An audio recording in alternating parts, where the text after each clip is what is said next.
आपका जो कहूंगा सच कहूंगा और डंके की चोट पर कहूंगा। आप बाजार जाते होंगे, तो बाजार जब आप जाते होंगे तो आप देखते होंगे सब्जी और कपड़े, इन दोनों को बेचने वाला फोल्डिंग में या तो सब्जियां रख लेता है या कपड़े रख लेता है और उसके बाद चिल्लाता है लूट लूट लूट, लूट की छूट। बस बिल्कुल इसी तरीके से झारखंड में बालू की लूट की छूट चल रही है। लूट लूट लूट, बालू के लूट की छूट, खास करके कोयलांचल में। इन दिनों धनबाद में बालू को लेकर लूट मची हुई है। सरकार ने तो घाटों का न तो ऑक्शन कर रही है और न ही सरकार के अधीन माइनिंग विभाग कोई कार्रवाई करता है। हाँ, जब आवाज उठती है तो एक दो ट्रैक्टर पकड़ लेते हैं, अपना पीठ थपथपा लेता है कि देखिए हमने पकड़ा है। अब बालू माफिया बम बम है, अधिकारी भी बम बम है।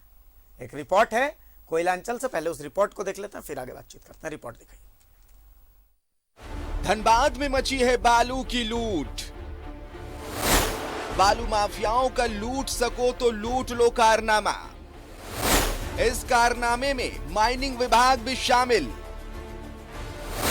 प्रशासन के नाक के नीचे से बालू की तस्करी जारी। सरकार को भारी राजस्व का नुकसान। आम लोग भी त्राहिमाम। राज्य सरकार ने गृह निर्माण को लेकर ट्रैक्टर से बालू ढुलाई की छूट क्या दी।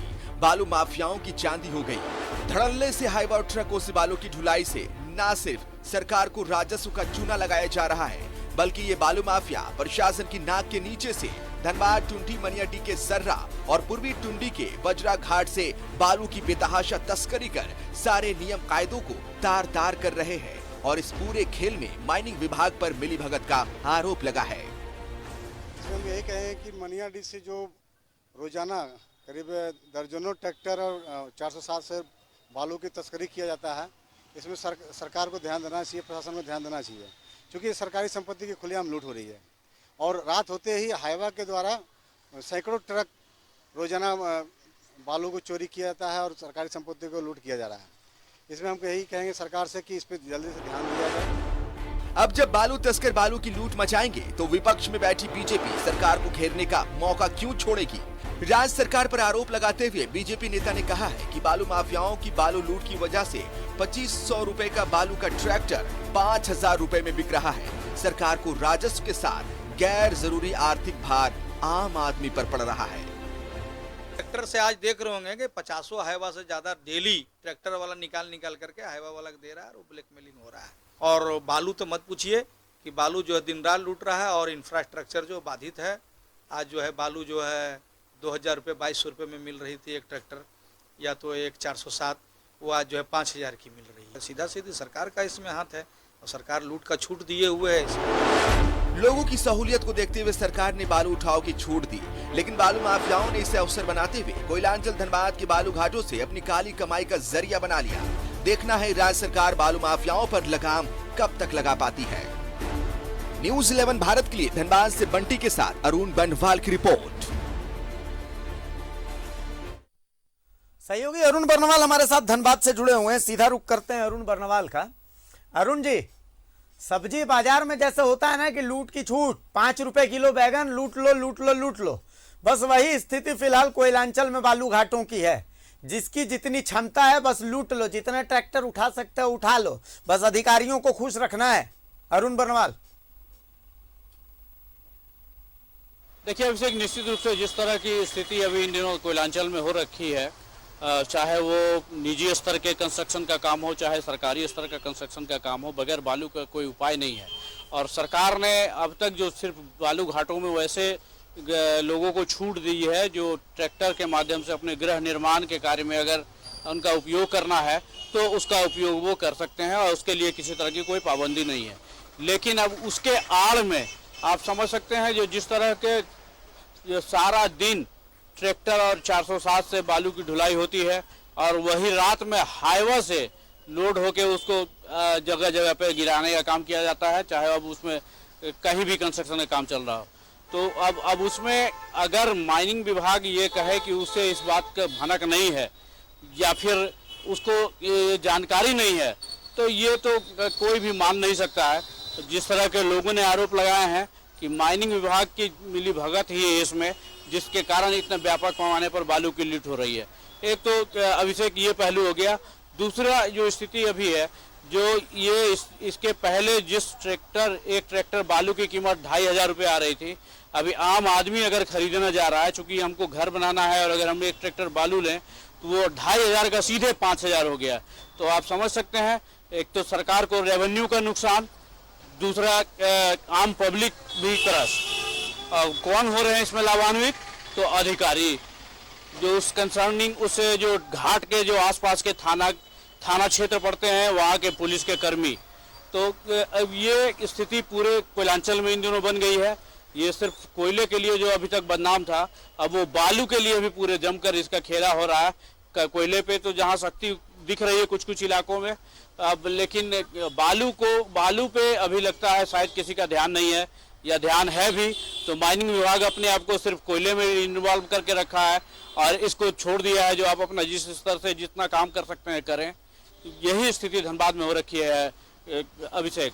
और अगर सरकार जल्द से जल्द इन घाटों का जो जिस तरह का जो बात हो रहा है उसको ऑक्शन नहीं करेगी और उसको आवंटित नहीं करेगी, तब तक हालात इसी तरह कुछ बने रहेंगे। जी अरुण जी, बिल्कुल विधानसभा में भी बालू के लूट की खबर उठी थी, कोयलांचल का भी उदाहरण दिया गया था। मुझे याद है कि बाकायदा विधायक राज सिन्हा ने भी बालू लूट से जुड़ा जो सवाल है वो उठाया था। उसके बाद फिर इसी बालू लूट से जुड़े सवाल के जवाब में बादल पत्रलेख, जो कि प्रभारी मंत्री के तर्ज पर जवाब दे रहे थे, उन्होंने कहा था कि देखिए, थानों को अधिकार नहीं है कि बालू से लोडेड ट्रैक्टर पर कार्रवाई करें, इस पर कार्रवाई का अधिकार माइनिंग विभाग का ही है। तो थाना तो अब बैकफुट में चला गया, वो देखता भी है तो अब उस पर कार्रवाई करता नहीं है। उसे पता है कि भाई अगर मैं कार्रवाई करूंगा, अगर कार्रवाई करता है थाना तो भी उसके साथ दिक्कत है, कार्रवाई नहीं करता है शिकायतें आने के बावजूद तो भी इसके साथ दिक्कत है। तो ये अलग दुविधा है। बालू घाटों की जो नीलामी वो नीलामी हो नहीं रही है। जेएसएमडीसी का अलग खेला चल रहा है, सो खेला चल ही रहा है। इसके अलावा बालू घाटों को लेकर के धनबाद के आसपास के इलाकों में तो मुझे ये पता चला है कि स्थानीय लोग वहां पर सिंडिकेट बना के काम करते हैं। मतलब स्थिति ऐसी है कि पुलिस तो छोड़ दीजिए, पत्रकार बालू घाटों में खबर बनाने के लिए नहीं जाता है। पत्रकार के साथ भी मारपीट करने से किसी को मतलब वहां पर ऐतराज नहीं है। धनबाद और जामताड़ा के बीच के रास्ते में कई ऐसे बालू घाट हैं जहां पर कि वहां के स्थानीय लोगों की धांधली चलती है और वहां पर पुलिस प्रशासन सबने हथियार डाल दिए। अरुण बर्नवाल, रूप से अभिषेक कह सकते हैं हम, ये जो आप जिस जगह की जिस घाट की बात कर रहे हैं वो धनबाद और जामताड़ा को जोड़ने वाला पुल है। वो दामोदर नदी जो बराकर नदी जो पास हो रही है उसमें से बालू निकालने का काम करते हैं। और उस जो वहाँ पे जो काम करते हैं वो लोकल जो ग्रामीण है वही 24 घंटा नाव से बालू निकालने का काम करते रहते हैं। अगर किसी तरह कोई रिपोर्टिंग करने के ख्याल से भी चला जाए तो उसकी फिर मतलब गत नहीं। अगर वो समझ में आ गया लोगों को, अगर वो पकड़ में आ गया तो उसके साथ क्या फजीहत उसकी होगी वो वही जानता है। क्योंकि हम लोगों ने भी कुछ दिन पहले जब वहाँ पर बजरा घाट पे इस तरह की जो सूचना थी, जब वहाँ पहुँचे थे तो लोगों ने हम लोगों को भी घेर लिया था, हमारी टीम को भी घेर लिया था। बाद में स्थानीय कुछ एक लोग पहुँचे और उनको समझा बुझा के फिर तब सारा मामला रफा दफा हो पाया। लेकिन जो स्थिति बनी हुई है वहाँ कोई भी जाने से हिचकता है और यहाँ तक कि प्रशासन भी वहाँ पर सख्ती से कार्रवाई नहीं करना चाहता है। और ये मामला पूर्वी टुंडी अंचल क्षेत्र का मामला है, पूर्वी टुंडी थाना क्षेत्र का मामला है जिसको बजरा घाट कहते हैं। और वहाँ की लोकल लोगों की इसमें पूरी इन्वॉल्वमेंट है। उधर टुंडी का जो सर्रा घाट है वहाँ भी कह सकते हैं आप कमोबेश यही स्थिति है। बगैर लोकल की मिली भगत के उस तरह काम नहीं कर सकते हैं। अगर आपको वहाँ से बालू उठाना है तो लोकल को आपको मिलाना ही होगा। लोकल जो भी एक जो 10-20 लोगों का जो ग्रुप बन गया है उसको आपको गुड फेथ में लेना होगा, उसको चढ़ाना होगा, तभी आप बालू उठा सकते हैं। तो ये स्थिति है। और जहाँ तक आपने थानों की बात कही, निश्चित रूप से थाना बैकफुट पे है, लेकिन उसे पता है कि चूंकि अभी माइनिंग चलान इशू नहीं हो रहा है बालू के ऊपर, तो वैसी स्थिति में वो सिर्फ ट्रैक्टर वाले 407 वाले या जो भी बालू लोड होकर गाड़ी निकल रहे हैं उनको रोकते हैं और अपना जो उनका जो नजराना है वो वसूलते हैं और उसके बाद उसकी विदाई। तो ये स्थिति है कोयलांचल में अभिषेक जी। बिल्कुल। चलिए अरुण, आप हमारे साथ बने रहिए, इसलिए आप हमारे साथ बने रहिए कि कोयलांचल में आज एक और ऐसी घटना हुई है जिस पर आपके साथ चर्चा इस प्राइम टाइम में बैठ करके करना बेहद जरूरी है। वो है ठेकेदार की हत्या का मामला। क्योंकि इस मामले में सवाल सिर्फ इस मामले का नहीं है, पिछले 1 महीने में जो जो घटनाएं हुई उन तमाम की बात है।